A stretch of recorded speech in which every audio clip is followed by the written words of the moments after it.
Why was a voice so calm, so steady, speaking through the chaos of men about to die? The RPG hit 30 meters to Lieutenant Marcus Chin's left, a roar of earth and fire that rolled through the dried riverbed like thunder from the mouth of hell. Dust swallowed the moonlight, and for a heartbeat, no one breathed. Then came the sound, 100 rifles spitting death from 3 ridge lines at once. The night exploded in tracers. Shards of rock whined overhead. "Down!" Chin shouted, but his men were already buried against the ground, pressed into what little cover the valley offered. 8 operators, pinned by 40 enemy fighters with high ground and line of fire. There was no cover, no retreat, only time and not much of it. "Sir," Senior Chief Patterson's voice cracked through the comms, rough and calm all at once. "RPG teams North Ridge, heavy machine guns south and east. They knew where we'd be." Chin's pulse hammered. They knew. The word hit harder than the blast. Someone had sold them out. The extraction route, the timing, even the fallback position, all compromised before their boots hit dirt. Their vehicles were gone. The lead truck still burned in the valley mouth, a pyre that lit the sky and made every man's silhouette a target. The smell of burning fuel mixed with iron and sand. Chin crawled to where Corpsman Rodriguez was bent over 2 wounded men. Jennings was bleeding from a shredded thigh. Morrison clutched a shoulder that wouldn't stop pouring. "Can they move?" Rodriguez didn't look up. "Yeah, but not far. We're running out of time." Chin pressed the radio to his lips. "Any station, this is Stalker 6 actual, SEAL element pinned. Grid November Tango 472,856. Taking effective fire, multiple casualties. Request immediate QRF. Danger close." Static. Then Captain Vance's voice from the fob came back, clipped, urgent, the kind that pretends it's calm to keep others from breaking. "Stalker 6, home plate copies. QRF spinning up now. ETA 45 minutes. 45 minutes. Chin's brain did the math before his heart could argue. They had 20 minutes of effective firepower. Then they'd be throwing rocks. Rounds ripped across the valley again. The dirt trembled with each impact. The men fired in short, disciplined bursts, each one picking targets through night vision. But Chin could see the truth through his thermal scope. The enemy was closing in. Slow, methodical, confident. He whispered to himself, voice low, raw, "We're not dying here." But part of him knew men didn't get out of traps like this. He keyed his radio again. "Any assets in sector, this is Stalker 6 actual. SEAL element pinned. 40+ enemy. Coordinates follow. Urgent assistance required." Nothing, only the hiss of dead air. No Apache, no drones, no miracles. And then, a new voice. "Stalker 6 actual," it said, female, controlled, unshaken. "I have eyes on your element, stand by." For a second, Chin thought he'd imagined it. He looked over at Patterson, who was frozen mid-motion, eyes narrowed behind his NVG. "Unknown station," Chin called. "Identify yourself, what's your position?" Silence. Then Lynx preparing to engage. Chin frowned. Lynx. He'd never heard the call sign in his life. No SEAL unit, no Air Force designation, nothing in any op brief. Before he could respond, a single pop cut through the chaos, quiet, muffled, deliberate. On the North Ridge, one of the RPG gunners collapsed, just folded backward like his strings were cut. 3 seconds later, another shot, another fall. The machine gun on the South Ridge went silent as its gunner slumped forward over the barrel. Patterson's whisper came through the headset, tight with disbelief. "That's 1,200 meters minimum, sir. 15-knot crosswind. No spotter, no correction between shots." A third shot. The enemy commander on the East Ridge crumpled mid-order, his radio still clutched to his lips. 8 SEALs stopped firing, not from fear but reverence. Through green-tinted lenses, they watched the impossible unfold. Shot by shot, the enemy's formation unraveled. Squad leaders dropped mid-command. Radio operators fell with transmitters still keyed. Machine gunners were silenced before they could adjust their barrels. The pattern was too precise, too surgical. It wasn't chaos. It was math. Perfect, lethal math. Count of 8, Patterson breathed. 8 shots, 4 minutes. And just like that, the gunfire stopped. The valley went quiet, not peaceful, but hollow, like sound itself had fled. Through his scope, Chin saw them. Fighters abandoning their weapons, sprinting down the far ridges, desperate to escape whatever ghost hunted them. The night swallowed the echoes of their retreat. The radio crackled again. "Stalker 6, the calm voice returned. "Valley is clear. QRF will find a cold battlefield. Recommend immediate exfil North Corridor. Links out." "Links," Chin barked. "Wait, who are you? What unit?" But the channel was already dead. He lifted his scope again. Far across the valley, 1,200 meters out, a lone figure rose from the ridge line. Small, deliberate movements, packing equipment, folding bipod, securing a rifle nearly as long as her arm. She moved with that kind of quiet that only comes from years of repetition. Patterson watched too. "Sir," he said, voice low with awe, "whoever that was just saved 8 lives with 11 shots in darkness." The figure turned once, barely visible through the distortion. Then she vanished into the terrain, dissolving into the mountain like a ghost that never existed. For a long moment, nobody spoke. Only the wind moved through the valley, carrying away the smell of cordite and blood, whispering through what had been certain death minutes ago. Chin finally raised his radio. His voice cracked for the first time that night. "Links, Stalker 6, thank you." No reply. But 8 men breathing in that valley knew they'd just seen something the textbooks wouldn't believe. Something that belonged to legends, not briefings. When the QRF birds finally thundered overhead, the seals were still staring toward that distant ridge. And not one of them could shake the same question: who the hell was she? Captain Sarah Vance stood in the Forward Operations Center, eyes locked on the tactical screen painting Chin's coordinates in red. 8 operators surrounded, 40 hostiles in elevated positions. Every calculation screamed the same thing: they wouldn't make it. She turned to her operations officer. "Spin up QRF immediately, full combat load, all air assets." 2 birds airborne in 6 minutes, he said. "Flight time 13 minutes. 20 minutes too late."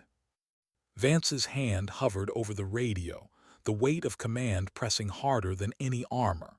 She told men before that help was coming, and known it was a lie meant to give them courage to die with purpose. Then, through the encrypted channel, a voice she didn't recognize. "Stalker 6 actual, I have eyes on your element. Stand by." The room went silent. Her comms officer looked at her, confused. "Unknown call sign, ma'am. Encryption matches ours, but no record of the identifier."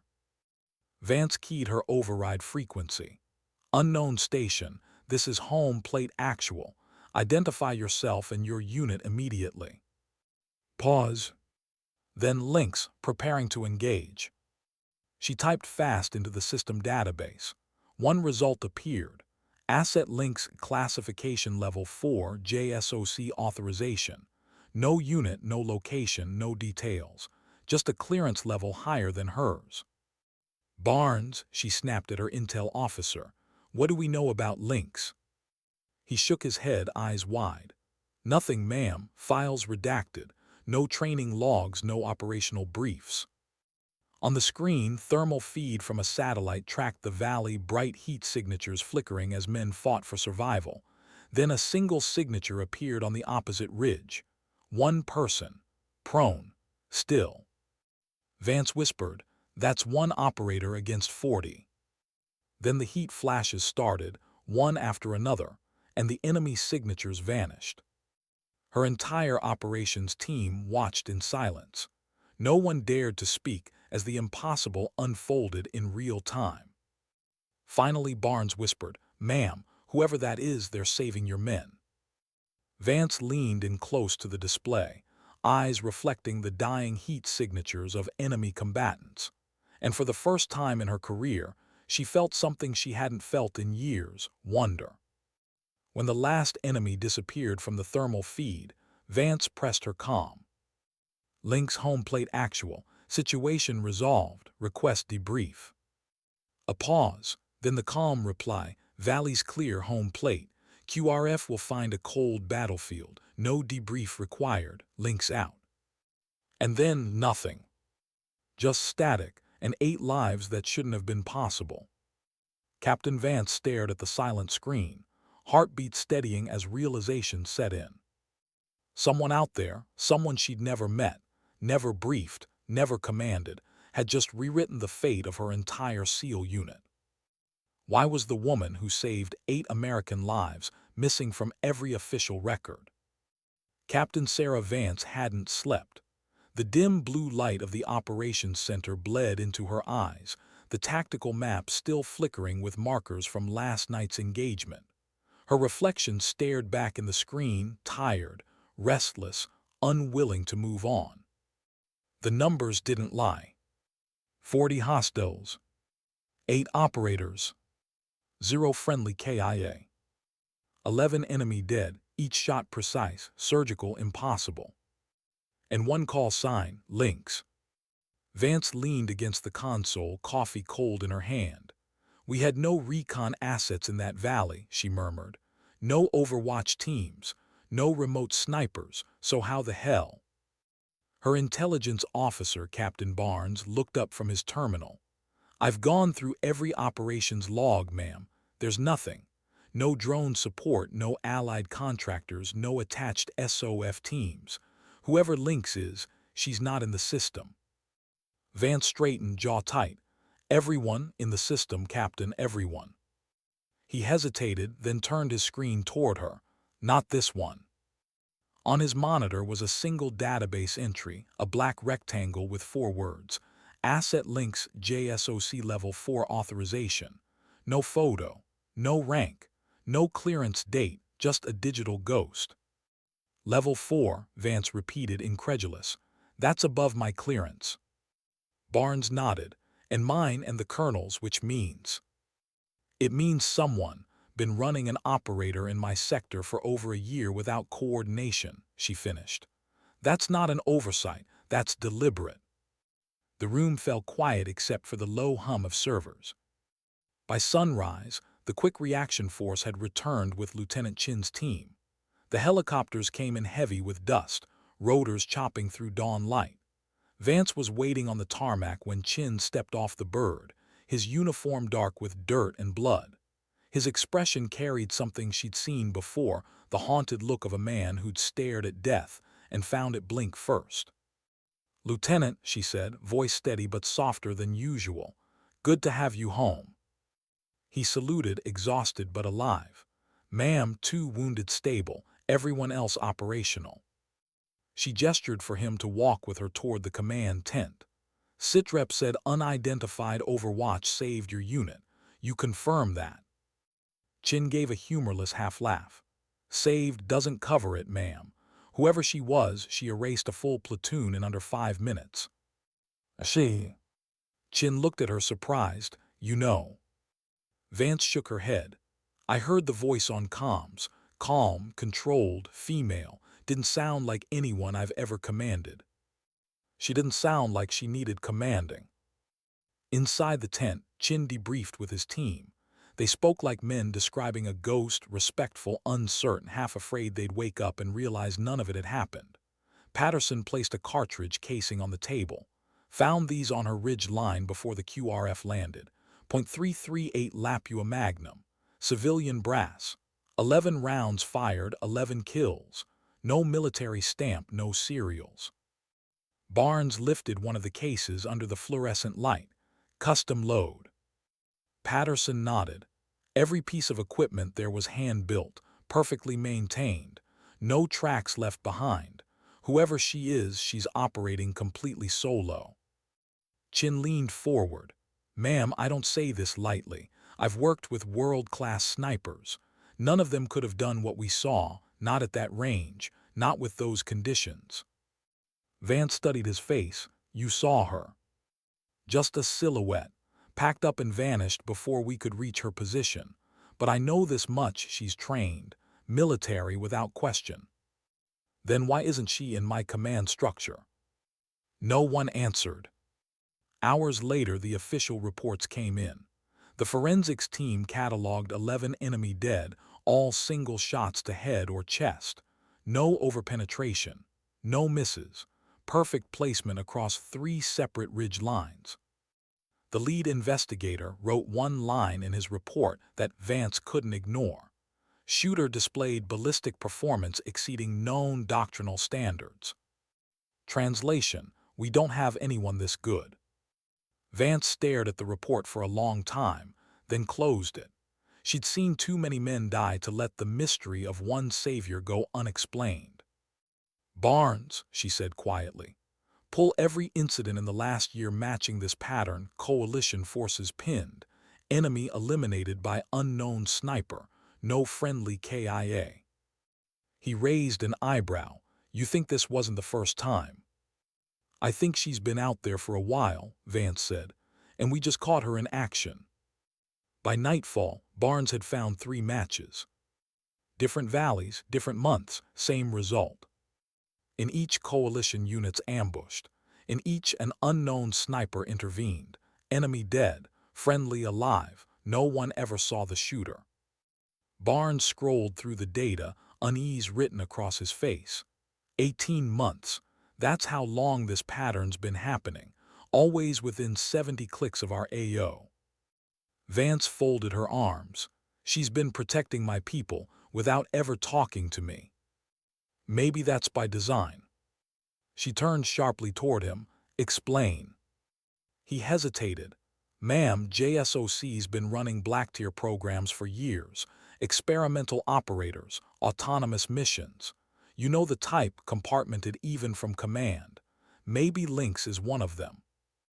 Operating in my sector without coordination. That's a breach of every rule we have. Unless she's not bound by them. Vance fell silent. She spent her career building her reputation on discipline, on control. And now, somewhere in the mountains, a ghost in human form was saving her men and making her authority irrelevant. She looked out the window at the dark ridges in the distance. Get the vehicle ready, Captain. We're taking a drive. The road north was rough and silent, moonlight painting silver lines across the rocks. Vance sat in the passenger seat, helmet off, eyes scanning the horizon. Barnes drove, glancing occasionally at the GPS that marked a small structure 15 kilometers ahead, a compound registered under a contractor's name, L. Thorne. Property, been on the books for 20 months, Barnes said. No listed personnel. Solar-powered, high-security perimeter, satellite uplink. It's the only compound with direct sight lines to 3 valleys where we've had confirmed Lynx incidents. Vance nodded slowly. Then that's where we'll find her. They reached the gate an hour before dawn. The air smelled of dust and heat. No guards, no lights, but the place was alive, the kind of alive only soldiers recognize. Cameras followed their approach. Sensors blinked once and went still. Vance stepped out, unholstered but not threatening. She walked to the heavy steel door and knocked twice. The sound of a bolt sliding back echoed softly. Then the door opened. A woman stood there, early 30s, sun-touched skin, hair pulled back into a tight braid. Civilian clothes, calm eyes. She held a mug of coffee like she'd been expecting them. Come in, Captain, she said. Coffee's fresh. You finally found me. Vance froze. The voice was unmistakable, the same one that had come through the radio in the middle of a nightmare. Lynx. The woman smiled faintly. Most people call me Lydia. Inside, the compound was equal parts home and war room. A rifle bench lined one wall, precision instruments laid out with surgeon's care. On another wall, screens filled with live satellite feeds, encrypted comms, weather data, ballistic models. Vance's instincts screamed a dozen conflicting orders. Arrest her, question her, thank her. Instead, she simply said, You're operating in my sector without coordination. You want to tell me why?" Lydia handed her a tablet. Authorization letter, signed by a 3-star at JSOC, level 4 clearance. Vance scanned it. The seal was authentic. The signatures real. Every word screamed legitimacy, and yet everything about it violated the chain of command. "You're authorized to engage at your discretion," she asked, disbelief edging into her tone. "That's right. With no coordination, no oversight." "Coordination gets people killed, Captain," Lydia said simply. "You know that. The enemy listens. They adapt. I work in the blind spots." Vance studied her, the poise, the calm, the strange loneliness that clung to her like shadow.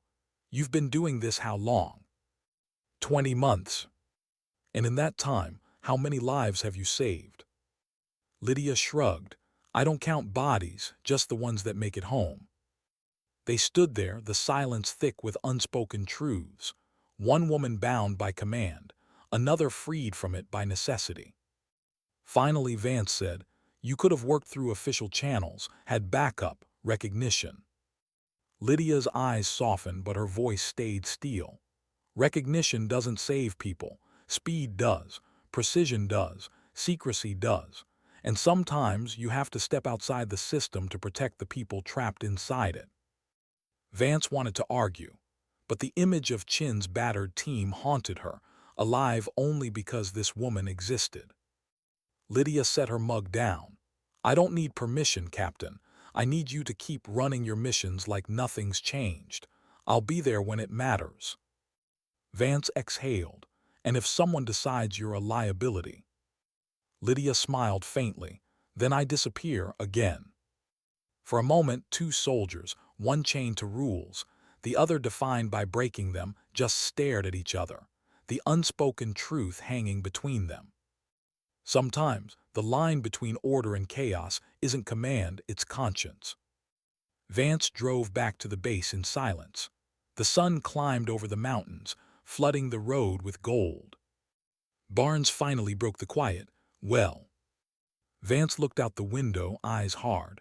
"She's real, she's sanctioned, and she's operating outside every law I swore to uphold." "Then what do we do?" She thought about the 8 men breathing because of that hidden sniper, about the precision, the silence, the grace.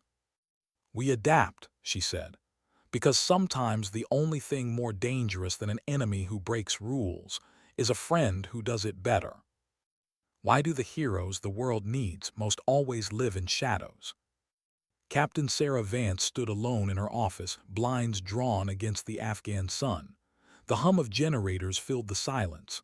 On her desk, 2 folders. One marked after action report, Stalker 6. The other, stamped red, classified JSOC authorization required. She didn't know which one scared her more. The regular report read like a miracle. 8 men alive after impossible odds.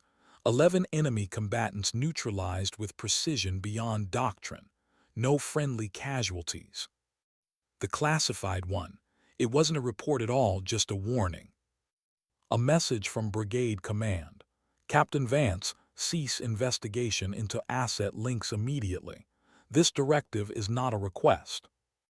Her pulse thudded in her throat. She reread the words until they blurred. The tone was unmistakable. "Stop asking questions or start preparing for reassignment." She took a slow breath. "That's not how this works," she muttered. "Not anymore." Down in the debriefing tent, Lieutenant Marcus Chin was reliving every second of the ambush. The smells, the flashes, the voice that had cut through it all. "Sir," one of his men asked quietly, "do you think she was even real?" Chin glanced at Patterson. The senior chief answered for him. "You saw the ridge, didn't you? You heard the shots. Ghosts don't use .338 Lapua." The team fell silent again. The disbelief had faded into a kind of reverence. Rodriguez, their corpsman, spoke next. "I've seen men shot and saved, but that wasn't luck. That was precision, like she already knew where they'd be before they did." Chin nodded. "We owe her our lives, that's real enough." Still in the back of his mind, something gnawed. The voice, the calm, the impossible accuracy. Who trains someone like that and then hides them? Vance didn't wait for permission. By noon, she was on a secure call with Colonel Mitchell, the man whose authorization sat at the bottom of that red-stamped file. His face appeared on the monitor, crisp uniform, practiced neutrality. "Captain Vance," he said without preamble, "you've been busy." "Sir," she replied evenly, "8 of my operators are alive because of an asset I've never been briefed on. I'd like to know who's running operations in my sector." Mitchell's jaw tightened. "You're not cleared for that information." "With respect, sir, I command the sector. I'm responsible for every friendly life within it. That includes hers." He sighed, the kind of sigh that belonged to a man tired of being questioned by people still young enough to care. "Lynx operates under direct JSOC authorization. You will not interfere with or document her missions. She coordinates around your operations, not through them. That's all you need to know." Vance stared at him, anger slow and controlled. "So she exists. You're confirming that?" Mitchell's gaze flickered, a microsecond of hesitation that said everything. "You will classify her interventions as close air support or unmanned precision assistance, depending on context. Do you understand, Captain? You're asking me to falsify reports. I'm ordering you to protect national security." The silence stretched. Then Vance said quietly, "Sir, national security didn't save those men. She did." Mitchell's tone hardened. "Drop it, Captain. Lynx is not your concern." The screen went black. That night Vance sat outside the command tent, cigarette between her fingers, though she'd quit years ago. The desert air was cold enough to bite. Barnes approached, his boots crunching softly in the dirt. "Ma'am." She didn't look at him. "He told me to lie." Barnes said nothing. "They always call it security," she continued. "But what they mean is silence. They hide the truth so deep they forget what it's worth." Barnes studied her face, the exhaustion, the quiet fury. "So what do we do?" Vance took a drag, exhaled slow. "We keep doing our jobs, and we remember the truth even if we can't say it out loud." Days passed. The reports from Chin's engagement circulated through channels, redacted and reclassified until even the men who'd lived it barely recognized the story. But stories have a way of leaking in whispers, in the spaces between sentences. By the end of the week, a rumor had started to ripple through the FOB. Operators passing each other in the mess tent would lower their voices. "You hear about the ghost sniper. 11 shots, no misses. They say she doesn't exist. Tell that to the 8 guys who walked out of that valley." Vance heard it all, and every time she said nothing. Inside the intelligence room, Barnes sat surrounded by screens glowing with intercepted transmissions. Taliban chatter filled the speakers, broken Pashto, tense and fearful. He motioned for Vance to listen. "The American woman in the mountains, the ghost shooter, she kills without sound." Another voice. "Our scouts won't go near the northern ridges. Too many die without warning." Vance leaned closer. "They're talking about her." Barnes nodded. "They think she's a spirit. They've abandoned 3 patrol routes." "Because of fear." He turned toward her. "Fear's a weapon, ma'am, and she's using it better than any airstrike." For the first time that week, Vance almost smiled. That evening she found Chin outside the barracks, sitting on an ammo crate, staring at the mountains. "They're still out there," he said without looking at her. "Same ridges, same routes, but now they're scared to move after dark." "You think she's still operating?" He nodded. "No doubt. She's watching them, maybe even us." Vance studied his face. "Does that scare you?" He shook his head slowly. "No, ma'am. Makes me feel like someone's still fighting for us when the system stops caring." She let the silence settle between them, heavy with truth. "Lieutenant," she said finally, "if you ever see her again, tell her the world still has people worth saving." Chin smiled faintly. I'll tell her if she lets me get close enough. 3 nights later, Barnes came running into her office, holding a tablet. "Ma'am, new intel. You need to see this." She turned the screen toward her.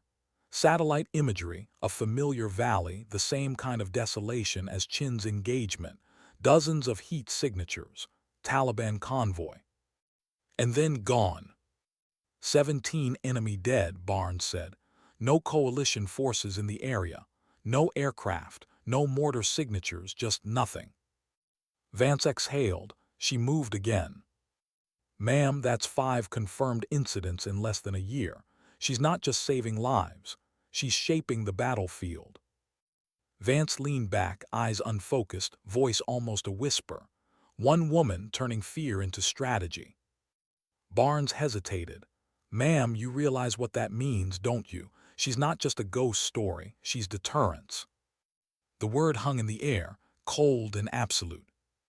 At dawn, Vance stood at the map wall, tracing her finger over the mountain range where Lynx operated.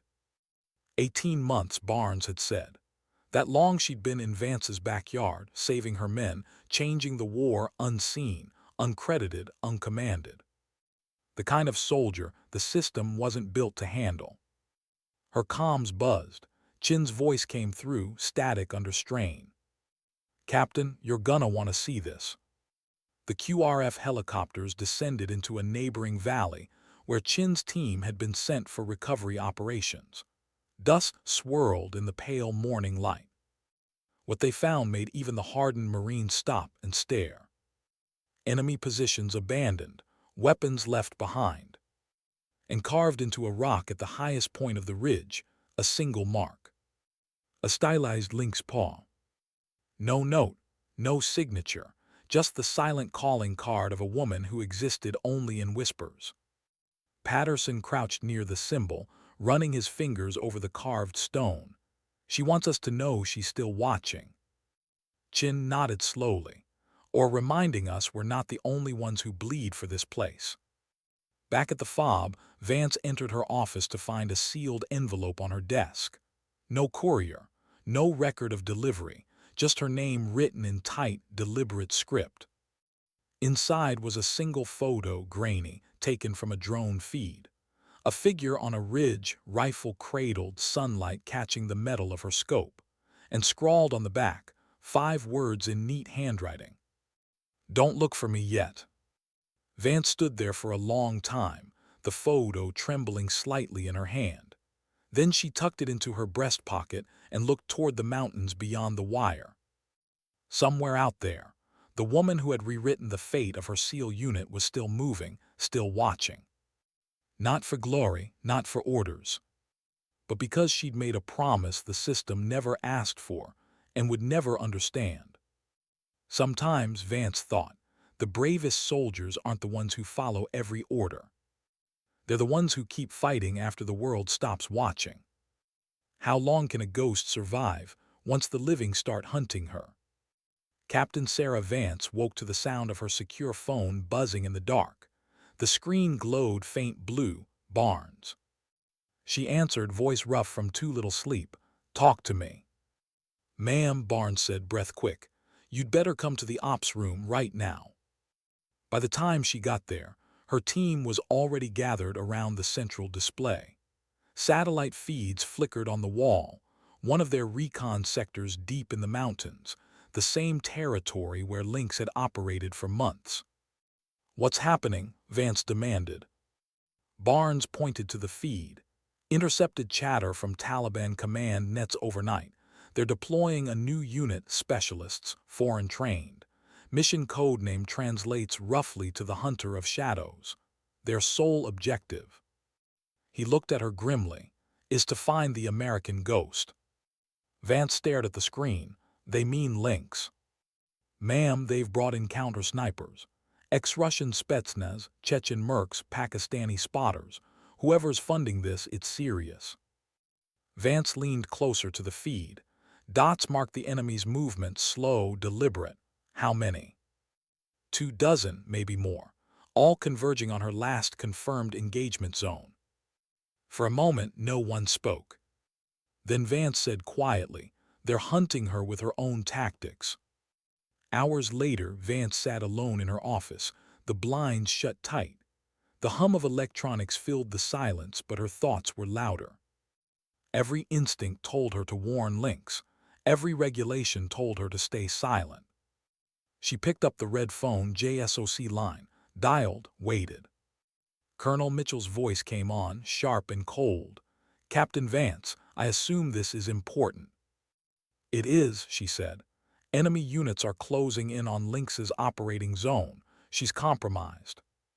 You're not authorized to discuss that asset. Then consider this a threat report. If she dies, we lose more than one soldier. We lose the ghost that's been keeping this war from bleeding worse." Mitchell's tone didn't change. "That's not your concern." Her jaw tightened. "It became my concern the moment she started saving my people." "Captain," he warned, "if you make contact or if you compromise her anonymity in any way, you'll be relieved of command. Do I make myself clear?" Vance hesitated, her throat burning with the weight of words she couldn't say. "Yes, sir," she said finally, "crystal." The line went dead. She set the phone down carefully. Then she whispered to the empty room, "You'll damn her with your silence." Meanwhile, high in the mountains, Lydia Lynx watched the valley through her scope. The wind whispered across the rocks, dry and cold. She adjusted her rifle's elevation by a single click. Movement. Two figures far off glassing the ridge opposite her. Snipers, experienced.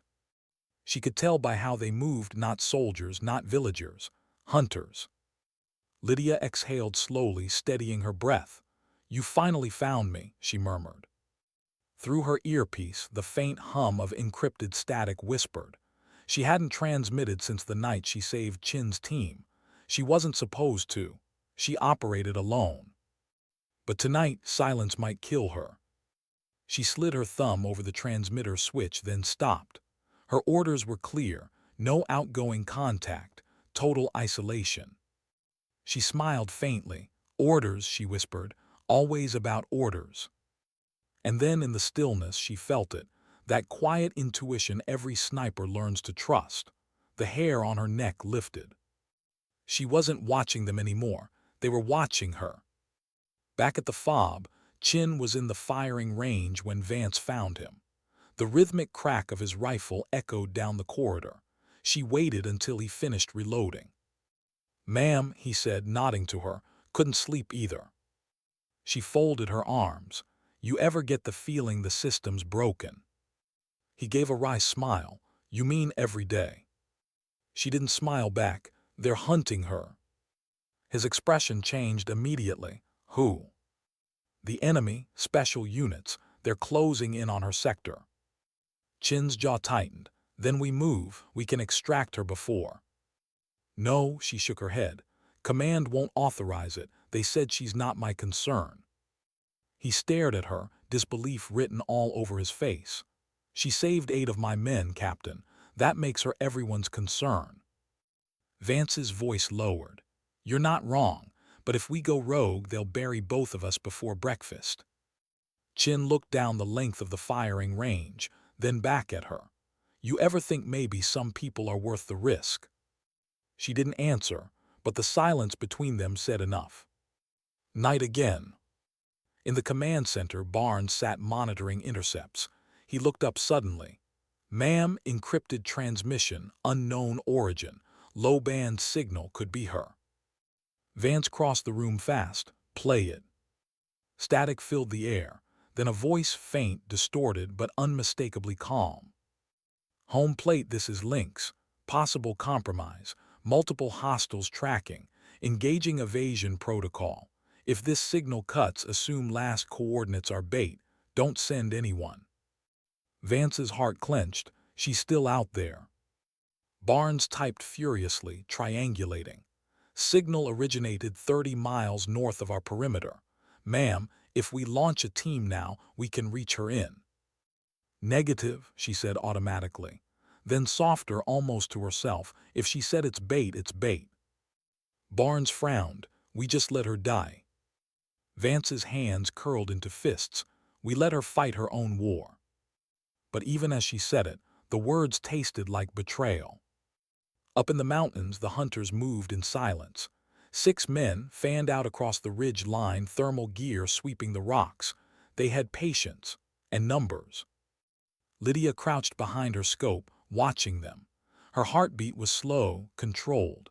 She'd done this dance before, predator and prey trading places with every breath. But something was different tonight. They weren't guessing anymore. They knew. She shifted her position, moving like wind between stones. Every sound was deliberate, every step measured. One of the hunters stopped suddenly, raising a hand. He'd caught something, a faint heat trace where she'd been moments before. Lydia froze 30 meters away. Through her scope she could see him smile. "Too slow," he whispered. His partner raised a rifle and dropped instantly, a hole between his eyes. Lydia fired once more, then rolled behind cover as bullets rained down. Dust kicked up around her. Her calm voice whispered into the comms not to call for help, but to mark her own heartbeat. 7 o'clock wind, 100 meters, elevation 14. Another shot, another fall. She kept moving. Her breathing steady, controlled, detached. This was her world, the quiet between chaos. But she knew she couldn't hold them forever, not this many, not alone. She took one last look through her scope, 6 left, then 5, then. Pain tore through her shoulder. She hit the dirt, biting back a cry. The bullet had grazed, not penetrated, but close enough to feel death brush past. Her radio crackled faintly, static, then a voice. "Lynx, this is Stalker 6 actual." "Chin." She froze. He shouldn't have been there. "Repeat," he said, voice low, urgent. "You're not alone up there." Lydia clenched her jaw. "You weren't supposed to come." "Yeah, well," Chin said, "orders be damned." She almost smiled. "That's a dangerous phrase, Lieutenant." He laughed softly. "Guess I learned it from you." Vance listened from the command center as the transmissions bled through static. "Stalker 6, you are operating outside of command authorization," she said through gritted teeth. "Fall back immediately." Chin's voice came back, rough and steady. "Negative, ma'am, we're not leaving her." "Lieutenant." "Permission to disobey, Captain." The line went dead. Vance slammed her headset onto the table. "Launch birds," she barked. Barnes hesitated. "Ma'am." "I said launch them. If I'm going to break a rule, I'll do it loud enough for everyone to hear." Under a pale half-moon, the rescue helicopters tore through the mountain passes, blades chopping through thin air. Chin and his men reached the ridge where Lynx had last transmitted. They found her pinned behind a rock formation, blood streaking down her arm, still firing between controlled breaths. When she saw them, her eyes widened, not in relief but disbelief. "You idiots," she said through clenched teeth. "You shouldn't have come." Chin crouched beside her, returning fire. "Yeah, well, you shouldn't have saved us either." She shook her head, half laughing, half furious. "I work alone for a reason." "Not tonight."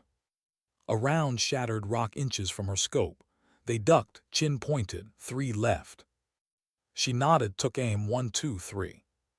Silence. The last enemy fell. Only wind remained. By dawn, the ridge was quiet again. The QRF extracted them under orange light. Vance stood waiting near the landing zone, headset clamped tight, watching as the bird touched down. When Lynx stepped off, she looked smaller than legend, bloodied, silent, eyes sharp but tired. Vance approached slowly. "You disobeyed direct orders." Lydia met her gaze, a faint, defiant smile playing at her lips. "So did you." They stood face to face, 2 women who'd both chosen conscience over command. Vance said softly, "You could have died out there." "I was ready for it." "Why?" Lydia's eyes softened, voice barely above a whisper. "Because sometimes dying for the right secret is better than living with the wrong truth." Vance didn't respond. She didn't need to. The rotors whipped around them, dust rising like a storm. Somewhere beyond the sound, both women knew this wasn't the end. It was the beginning of something neither the system nor the silence could contain. What happens when saving someone's life becomes the crime? The rotors hadn't even cooled when the reprimands began. By sunrise, the entire FOB was in lockdown, radios silent, airfield sealed. Orders came from above. All personnel involved in unauthorized operation are to stand down and remain in isolation until further notice. Vance stood in her office, still in the dust-stained uniform from the night before. Across the room, two military police waited by the door, wordless, eyes down. She could hear the helicopters still echoing in her ears, the wind, the sand, the sight of the woman who shouldn't have existed stepping out of the bird alive. Then came the knock. "Enter," she said. Colonel Mitchell walked in, crisp and cold, flanked by an aide with a clipboard. His tone was ice. "Captain Vance, you violated direct orders from JSOC command." Vance didn't flinch. "I saved a life." "You endangered an operation of national sensitivity. You deployed 2 aircraft and a SEAL unit without authorization." "Because I wasn't about to let the best asset we've ever had die in silence." Mitchell's gaze sharpened. "That asset was never yours to command." She stepped forward, slow and deliberate. "Then maybe command should have been hers all along." For the first time, a crack formed in his composure. "Watch yourself, Captain. You think you understand the scope of this program. You don't. Lynx is not a person. She's a project, a controlled asset designed for environments where oversight kills efficiency. And you just blew 18 months of cover." Vance's voice went cold. "Then you shouldn't have built a weapon with a heartbeat." The aide shifted uncomfortably. Mitchell's jaw tightened. "Effective immediately, you are relieved of operational duty pending inquiry." She met his gaze, unyielding. "Then who do you plan to send when the next valley burns?" He didn't answer. In the holding tent, Lieutenant Chin sat at a metal table, hands cuffed in front of him. Across from him, an investigator with a blank face read from a sheet of paper. "You knowingly disobeyed orders from command authority, deployed personnel without authorization, and entered a classified operational zone." Chin said nothing. The investigator continued. "Do you understand the severity of your actions?" Chin leaned back in the chair, eyes steady. "Do you understand the severity of doing nothing?" The man blinked. "Lieutenant, this isn't philosophy, it's protocol." "No," Chin said quietly. "It's morality. And if you can't tell the difference, maybe you shouldn't be the one writing the reports." The silence that followed was long enough for everyone in the tent to hear how wrong and right he was. Lydia sat alone in a small medical bay, arm bandaged, face still streaked with dust. The fluorescent lights above her flickered softly. A nurse had brought her water and left without asking a single question. For the first time in months, she wasn't watching a horizon. She wasn't aiming, calculating, or vanishing. She was just still. And she hated it. Through the thin walls, she could hear the quiet buzz of soldiers pretending not to whisper. Her name, or her myth, was spreading faster than any classified directive could contain it. The ghost sniper. The woman who saved a SEAL team alone. The one they're keeping under lock and key. Lydia closed her eyes, exhaled. Fame was the last thing she ever wanted. The door opened. A shadow filled the frame. "Vance." She stepped in quietly, hands behind her back. "They're moving you," she said. Lydia looked up. "Where?" "Undisclosed. JSOC's sending a covert team to relocate you. They said it's for your protection." Lydia smiled faintly. "Protection?" Vance didn't smile back. "They're not protecting you, are they?" "No," Lydia said softly. "They're erasing me." For a long moment, they just looked at each other, soldier to soldier, woman to woman. both tired of systems that traded truth for silence. "Why did you come back for me?" Lydia asked quietly. "Because you already came back for us," Vance replied. Lydia tilted her head. "You broke your own rules." "I followed yours," Vance said, "the ones that make sense." Lydia studied her, then looked down at her bandaged hand. "They'll bury this, the rescue, the fight, everything." "I know. Then why bother saving me?" Vance smiled barely. "Because sometimes disobedience is the last form of honor." Later that night, Vance stood by the landing pad as the convoy pulled up to move links. The air smelled of aviation fuel and rain. Soldiers loaded gear in silence. Lydia emerged from the med bay in a plain field jacket, hood pulled up. No name tape, no insignia, just another ghost being escorted into another secret. As she passed, she stopped beside Vance. "When this is over," she said quietly, "they'll rewrite the story." Vance nodded. "Then we'll just have to remember the truth."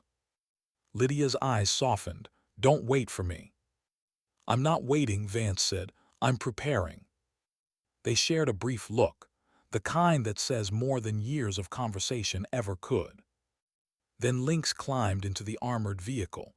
The door slammed shut. The convoy rolled away into the dark. Vance watched until the taillights vanished beyond the wire. Something in her chest felt colder than the night air. The inquiry hearings began 2 days later. Inside a windowless room, the air smelled of coffee and tension. Officers in suits and medals sat behind long tables, faces carved from granite. Vance stood at attention, posture perfect, eyes unyielding. Chin sat beside her. The lead investigator adjusted his glasses. "Captain Vance, Lieutenant Chin, you are both charged with disobedience of direct orders, unauthorized mobilization of forces, and compromise of classified operations. How do you plead?" Vance's voice didn't waver. "Guilty of saving an American life, sir."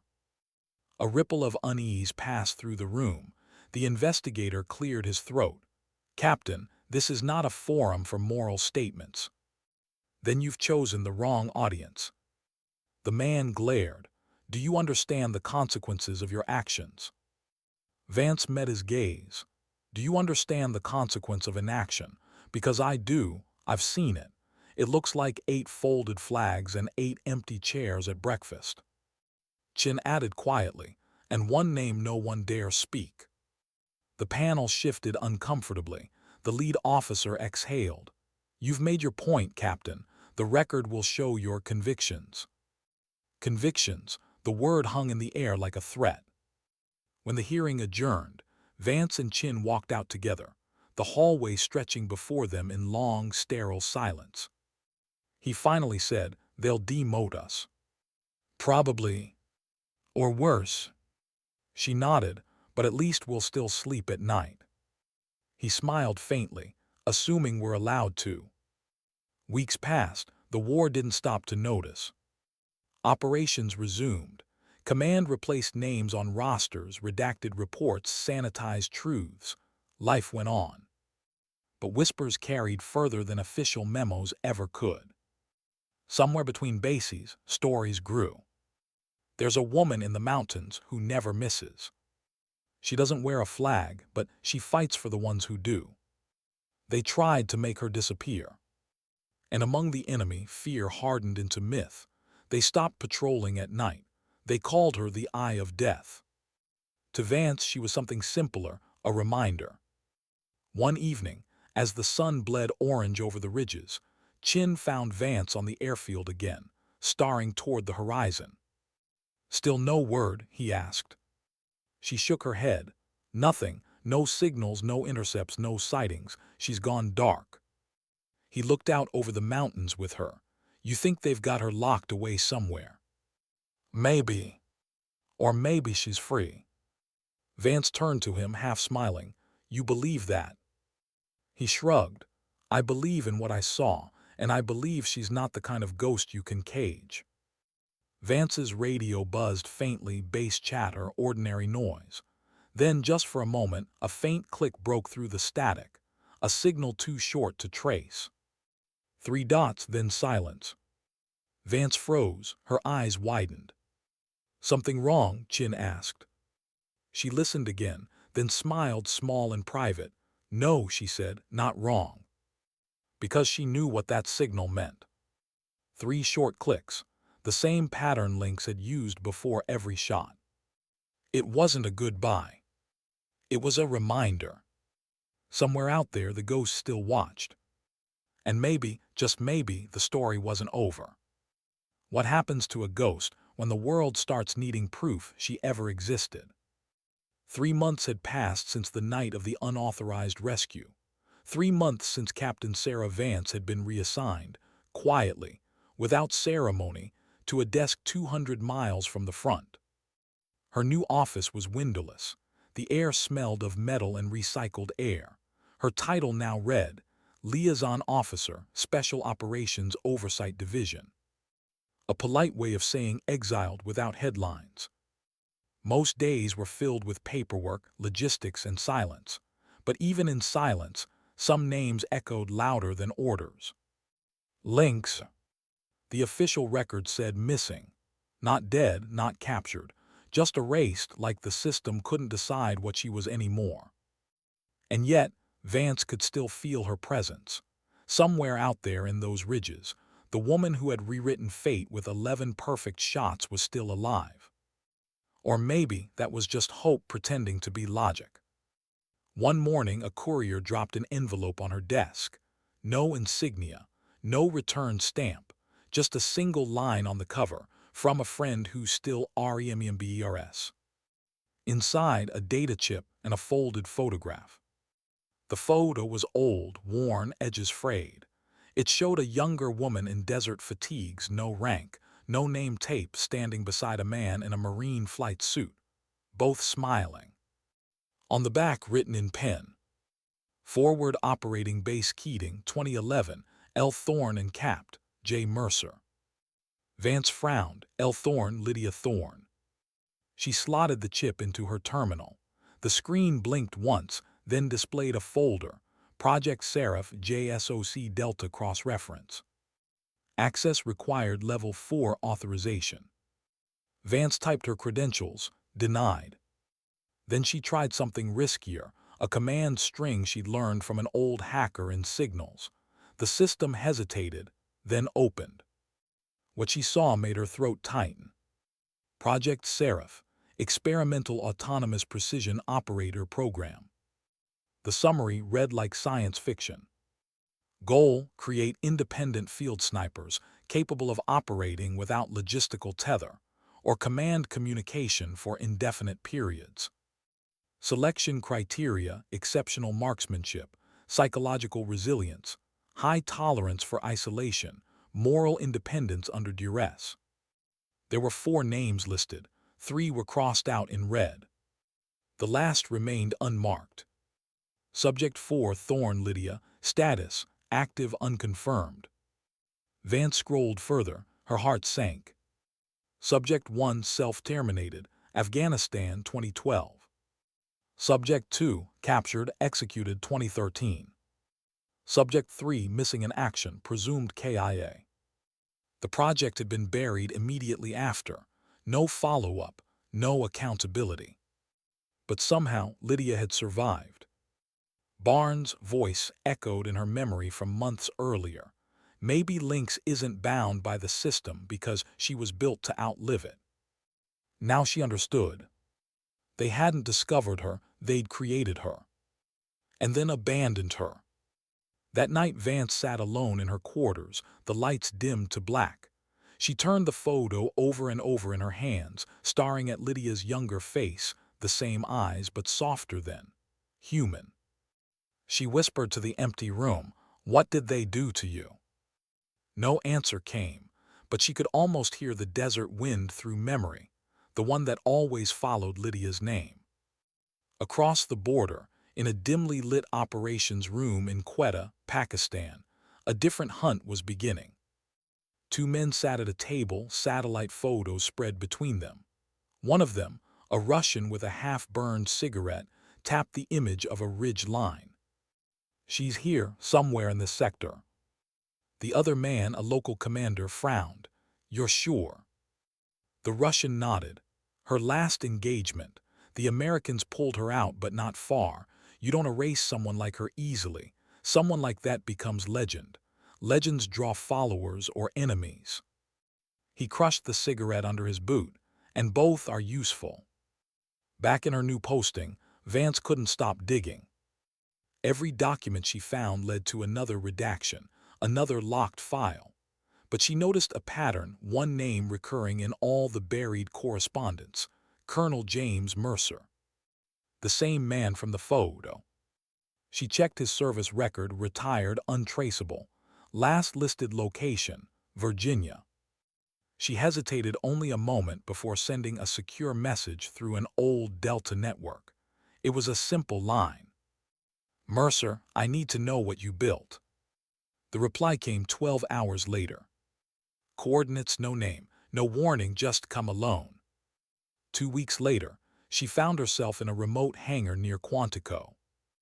Inside stood a man with silver hair and a limp, his uniform long replaced by a flannel shirt. His eyes still carried that field intensity that never fades. "You're Sarah Vance," he said. "You're Mercer." He nodded once. "You shouldn't have come." Neither should she have been abandoned. His gaze hardened. "You've seen the files." "I've seen enough. You turned a human being into a machine and left her to rot in a war no one even remembers." Mercer didn't argue. "We didn't build her to fight forever. We built her because every drone, every satellite, every human network had a weakness: delay. We needed someone who could act faster than command could think. But we forgot one thing." "What's that?" He looked away. "Machines don't dream, soldiers do." Vance frowned. "You made her unstoppable, and now she's out there alone, hunted by everyone, including you." "She's not being hunted," he said softly. "She's being reclaimed." Vance's voice rose. "By who?" "By the same people who created her. Only now they don't want her mind, they want her silence." That night, Vance returned to her quarters with a weight she couldn't shake. She poured herself a drink, sat at the edge of her bed, and watched the city lights blur through the rain outside. Everything was clearer now. Lynx wasn't a rogue miracle. She was the byproduct of a broken system trying to automate valor and accidentally creating conscience instead. The kind of conscience you couldn't control. Thousands of miles away, Lydia Thorne Lynx moved silently across the Afghan highlands under a moonless sky. Her shoulder still ached where the bullet had grazed her, but she kept moving.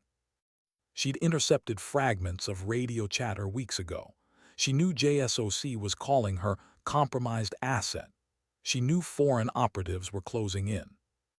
But she also knew the terrain better than any of them. She learned every wind shift, every silence. Through her scope, she could see them now: 4 men, cautious but loud enough to die for it. She fired once, then twice, then melted into the dark. Her rifle was an extension of her will, but tonight she didn't feel like a weapon. She felt like a witness. She thought about the people she'd saved, the valley, the voice of Captain Vance breaking through the radio static. Then she whispered, almost to herself, "Don't look for me yet," and vanished into the soundless wind. Back in Washington, a briefing was underway in a sterile conference room. Colonel Mitchell stood before a map, red pins scattered across it like blood drops. Subject Lynx remains active. All recovery attempts unsuccessful. Field intelligence indicates continued operations outside authorization. One of the analysts spoke up. "Sir, if she's still engaging hostiles, maybe she's stabilizing regions we can't." Mitchell's glare shut him down. "She's a liability, not an ally." Vance, sitting in the back, spoke up. "Then why does every report from her zone show 0 friendly casualties?" He turned slowly toward her. "You were told to stand down, Captain." I did, but she didn't. The room fell silent. Vance rose to her feet, eyes steady. You can bury her name in every file you want. You can erase the calls, the missions, the people she saved, but you can't erase what she's done. Mitchell said coldly, "You think she's some kind of martyr?" Vance's voice softened, steady as steel. "No, I think she's proof." "Of what?" "That you can't program humanity, and you can't kill it either."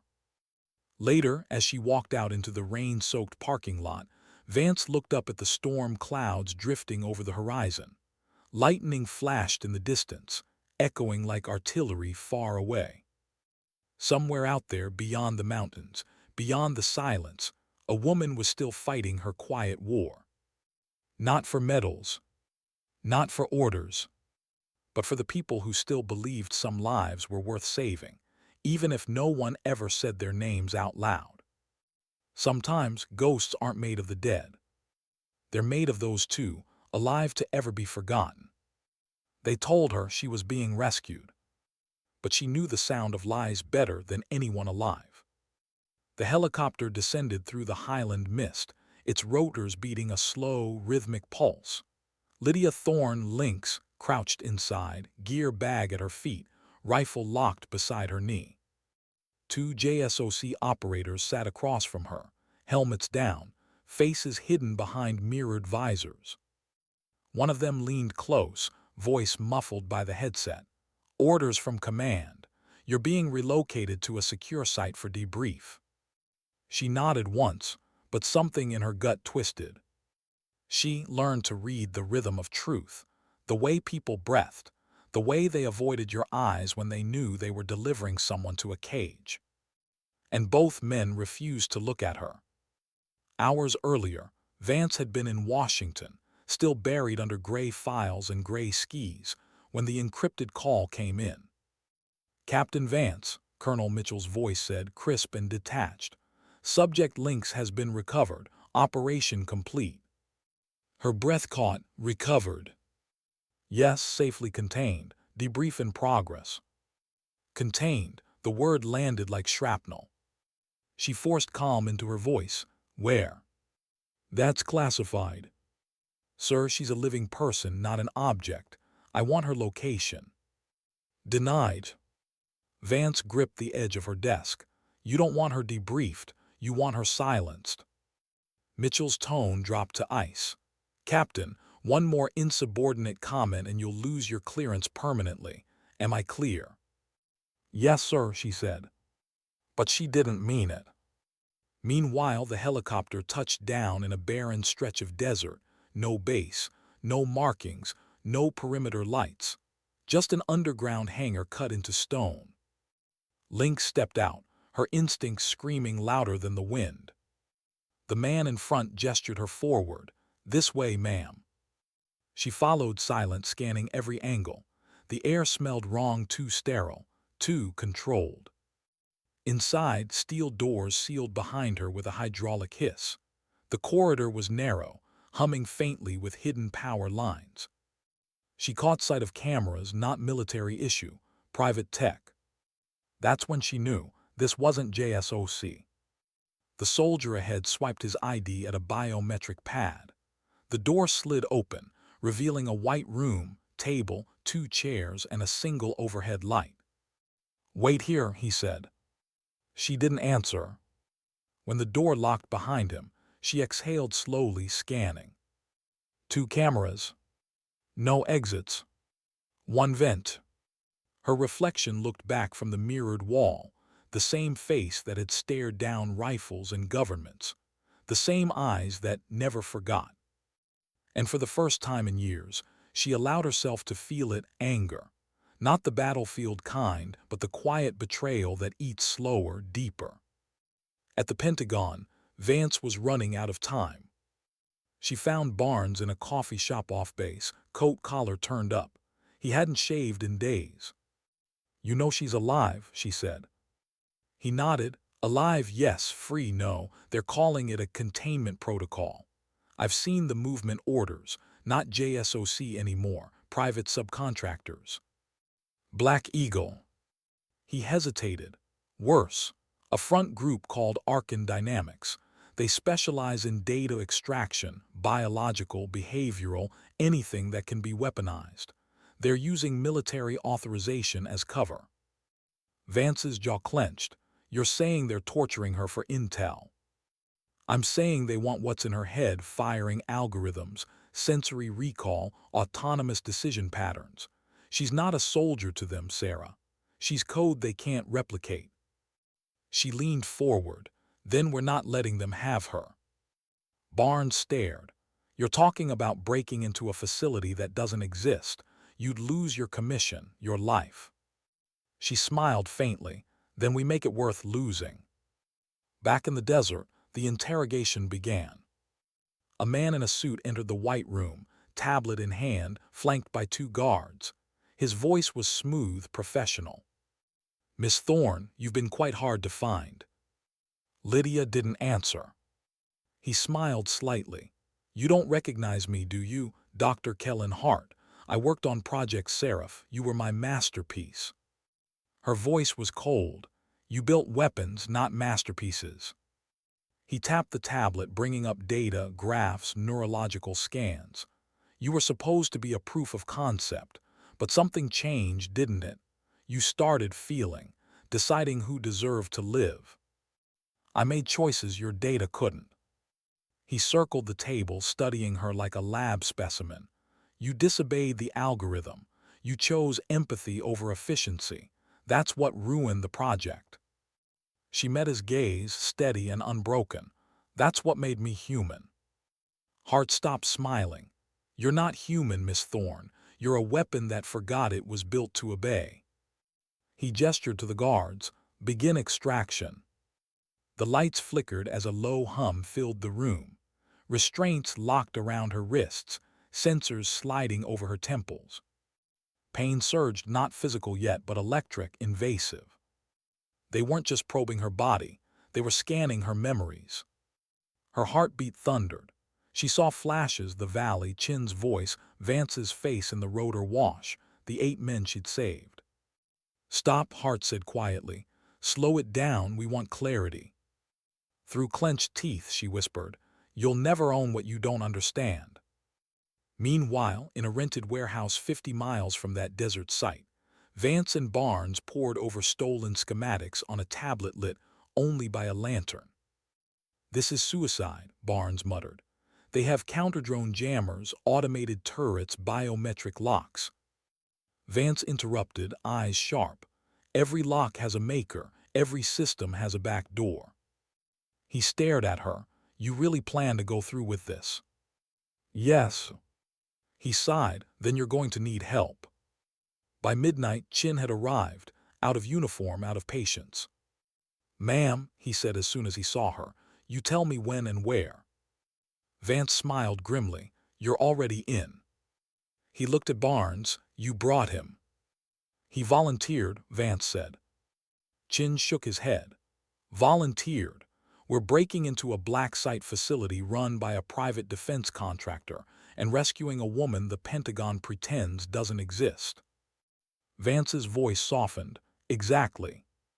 He exhaled. Then what are we waiting for? In the white room, the pain intensified. Lydia's world flickered between memory and light. She saw the faces she'd saved, Chin, Patterson, Vance, all blurring into the static of her own mind being stolen.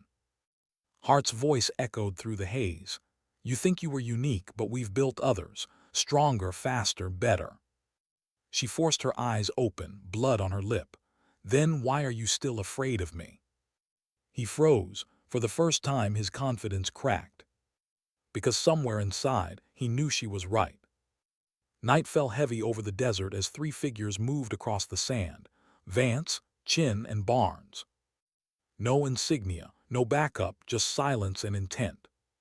From the ridge above, they watched the facility lights below. Electric fences, drones circling like vultures. Barnes adjusted his scope.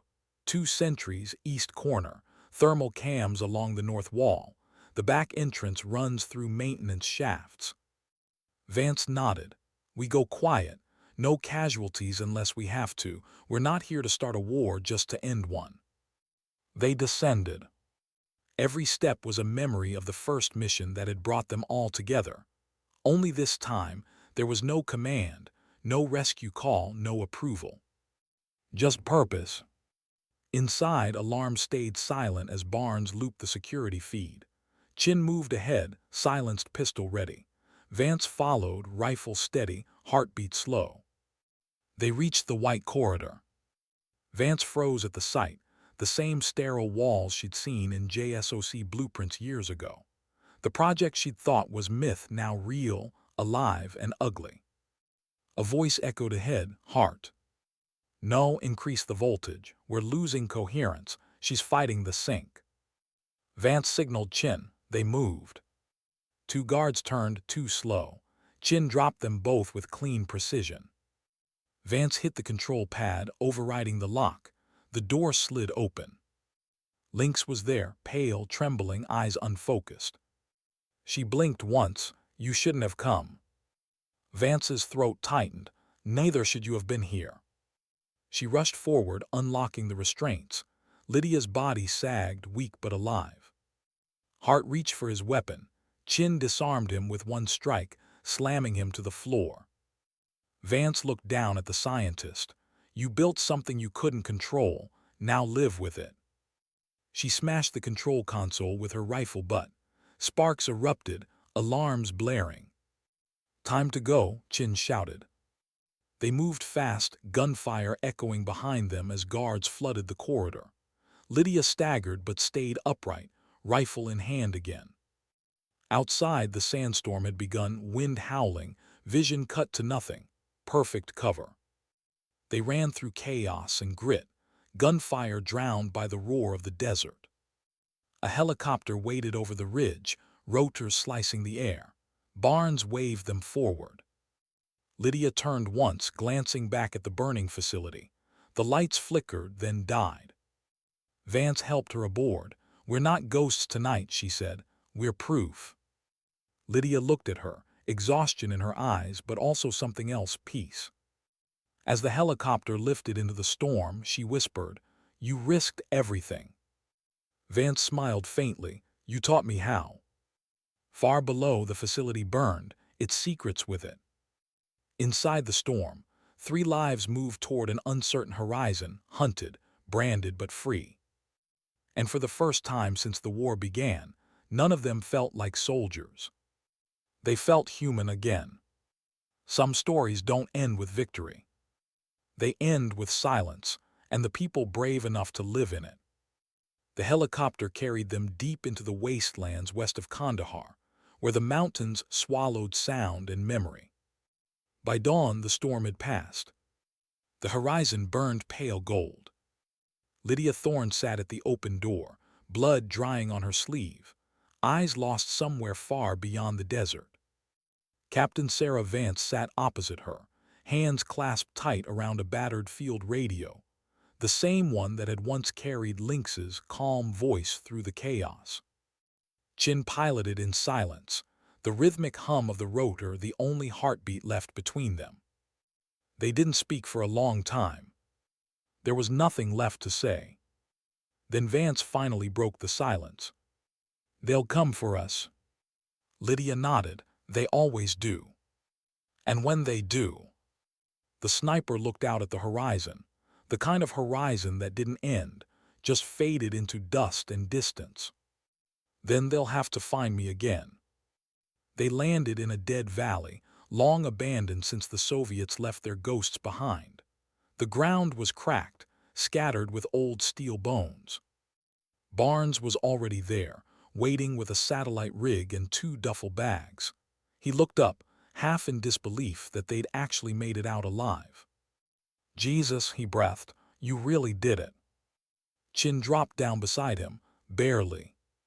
Vance stepped off last, scanning the perimeter. We don't have long. Barnes nodded.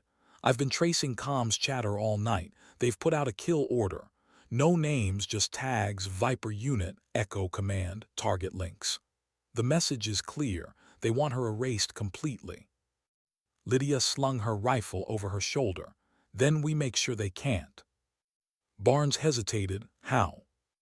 Vance looked at Lydia. "You said once you worked in the blind spots." Lydia smiled faintly. "Now I'll teach you how." For 3 days they hid in the ruins, eating rations, sleeping in shifts, watching the sky for drones. Lydia spent most nights awake, silent, cleaning her rifle by the light of a single lantern. She moved with the calm of someone already walking through her own legend. On the third night, Vance found her sitting on a broken wall, staring at the stars. "You could disappear right now," Vance said softly. "No one would ever find you." Lydia didn't look away from the sky. "Maybe I already have." Vance sat beside her.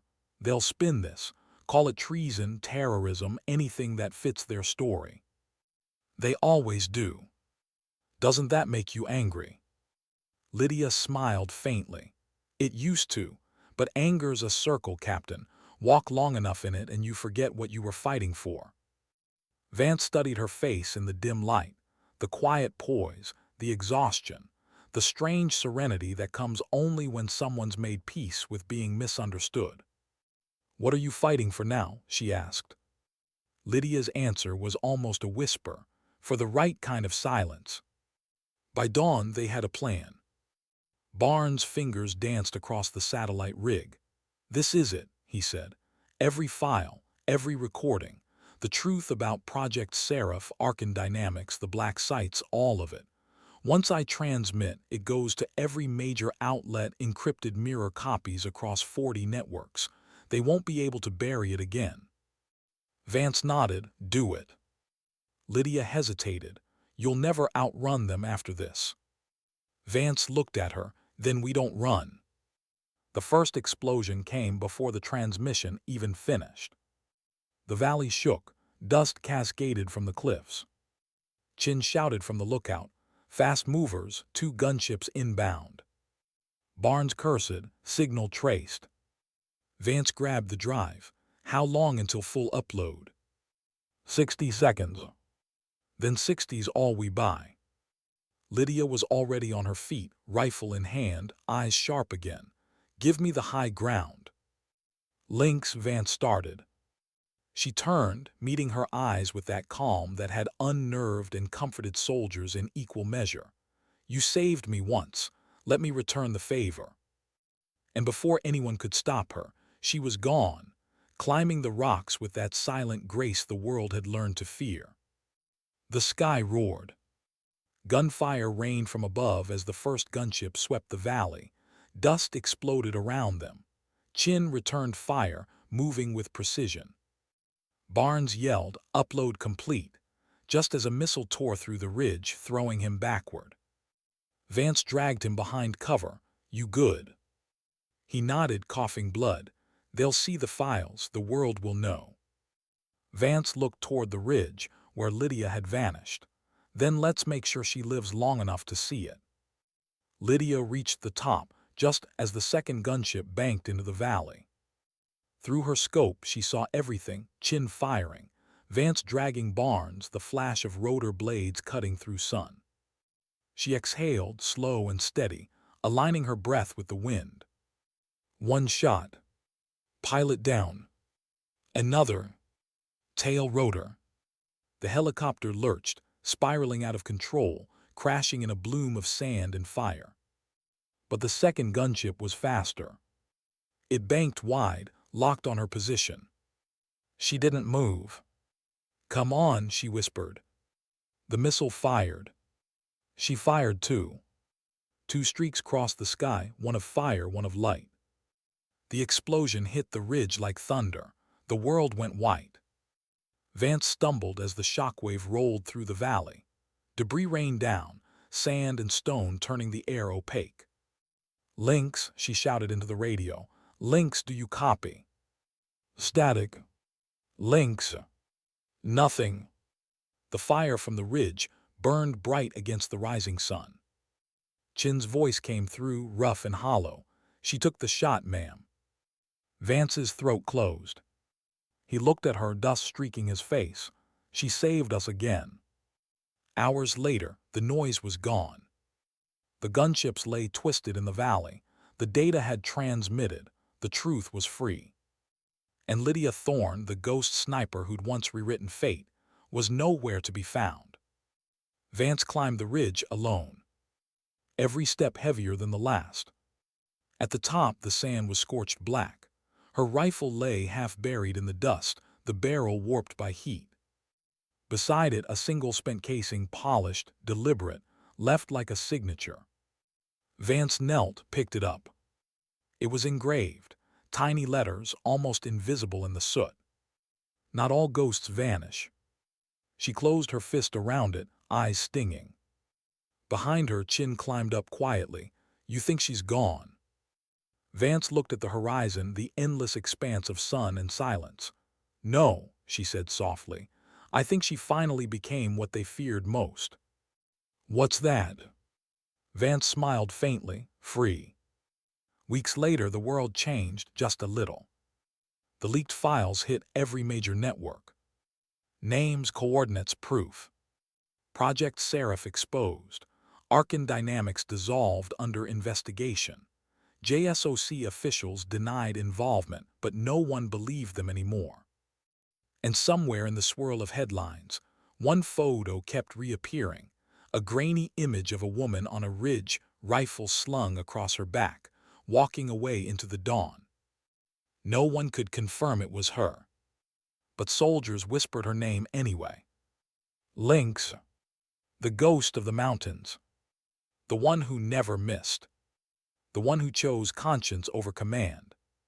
Captain Sarah Vance retired quietly 6 months later.